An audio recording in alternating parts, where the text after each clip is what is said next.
बहुत पुरानी बात है। मगध राज्य में एक सोनापुर नाम का गांव था। उस गांव के लोग शाम होते ही अपने घरों में आ जाते थे और सुबह होने से पहले कोई भी घर के बाहर कदम भी नहीं रखता था। इसका कारण डाकू अंगुलीमाल था। डाकू अंगुलीमाल मगध के जंगलों की गुफा में रहता था। वह लोगों को लूटता था और जान से भी मार देता था। लोगों को डराने के लिए वह जिसे भी मारता उसकी एक उंगली काट लेता और उन उंगलियों की माला बनाकर पहनता। इसलिए उसका नाम अंगुलीमाल पड़ा। गांव के सभी लोग परेशान थे, कैसे इस डाकू के आतंक से छुटकारा मिले।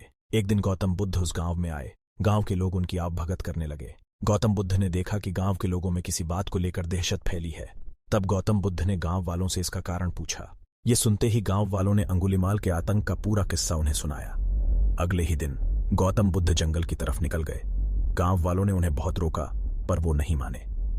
बुद्ध को आते देख अंगुलीमाल हाथों में तलवार लेकर खड़ा हो गया, पर बुद्ध उसकी गुफा के सामने से निकल गए। उन्होंने पलटकर भी नहीं देखा।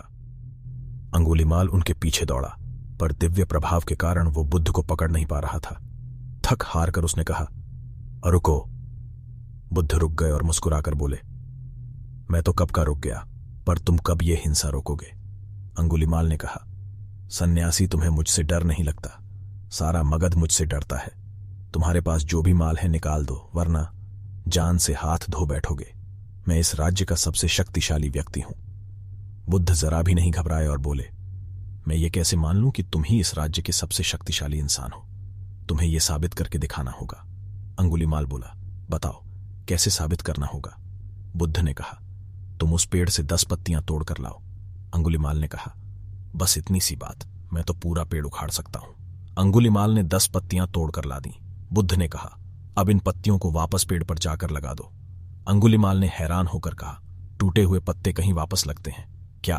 तो बुद्ध बोले, जब तुम इतनी छोटी सी चीज को वापस नहीं जोड़ सकते तो तुम सबसे शक्तिशाली कैसे हुए? यदि तुम किसी चीज को जोड़ नहीं सकते तो कम से कम उसे तोड़ो मत। यदि किसी को जीवन नहीं दे सकते तो उसे मृत्यु देने का भी तुम्हें कोई अधिकार नहीं है। ये सुनकर अंगुलीमाल को अपनी गलती का एहसास हो गया और वह बुद्ध का शिष्य बन गया और उसी गांव में रहकर लोगों की सेवा करने लगा। आगे चलकर यही अंगुलीमाल बहुत बड़ा सन्यासी बना और अहिंसा नाम से प्रसिद्ध हुआ।